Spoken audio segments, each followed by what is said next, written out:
Welcome into the Beat Sessions. I'm your host, Mitchell Weary. We're looking at the brand new record from Valerie June entitled The Moon and Stars, Prescriptions for Dreamers, which she released on March 12th. This is her fifth record, very aptly named. It's a very dreamy, pleasant record to listen to. I like this album a lot. It sees her team up with producer Jack Splash, who's made quite a name for himself in the last decade. He's worked with the likes of Kendrick Lamar, Alicia Keys, John Legend, Jasmine Sullivan, just to name a few. He's kind of figured out the production game, kind of knows what he's doing. But I think this is a great matchup for Valerie as far as trying to develop and build on her sound. Her first major label release was Pushing Against a Stone, which was produced by the Black Keys' Dan Auerbach. Definitely see why there's a big blues influence there. Big root rock influence is what a lot of people were talking about on that record. And while it's still something that is very much a part of her music, this record especially has, a lot of songs have this country folk feel.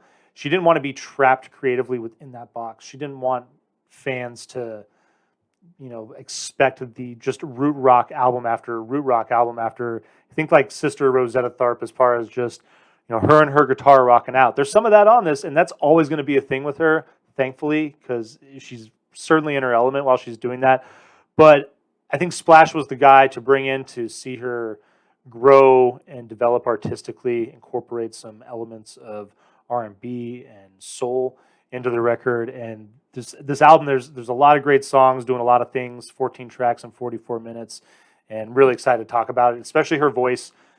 Just absolutely gorgeous on this record. It's very unique. It's got, very soulful, but it's got this unique kind of folky twang, which is so uniquely her own and really gives just a wonderful characteristic to her music.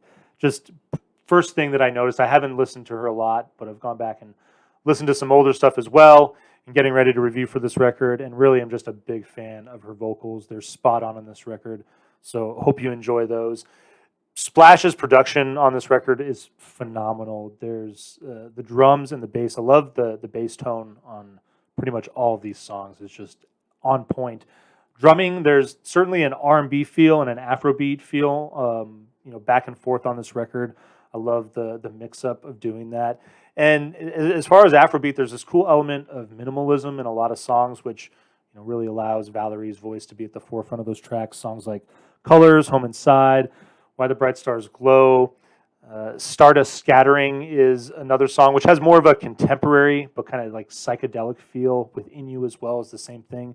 Really sees her lyrically just branching out and doing some cool stuff. That track Scattering, or Stardust Scattering, one of my favorites personally, this cool lyric that says, conscious directs the stream, there's a flow to everything. It's just really kind of this cool psychedelic feel, her tapping into something more than just the folk tradition of storytelling, going with this kind of second person you sort of, I don't know. It's just, I like the psychedelic feel of that song. She brought in Lester Snell to provide string arrangements on a number of songs, which are just so gorgeous and lush. I mean, think of people like Ray Charles or Aretha Franklin when they're bringing in the symphony and doing big things with, with the orchestras. I mean, just, I love the contrast on this record, some of the tracks with the stark minimalism, and then just the lush, rich orchestration and Splash's production.